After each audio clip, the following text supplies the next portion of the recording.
भास्करम् अर्धनारीश्वरम् त्रिदश हृदयङ्गमम् चतुरुदधि सङ्गमम्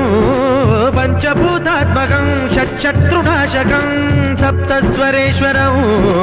अष्टसिद्धीश्वरम् नवरसमनोहरम् दश दिशासु विमलम् मेकादशोज्ज्वलम् मेकनाथेश्वरम् प्रस्तुतिवशङ्करम् प्रणतजनकिङ्करम् दुर्जनभयङ्करम् सज्जनशुभङ्करम्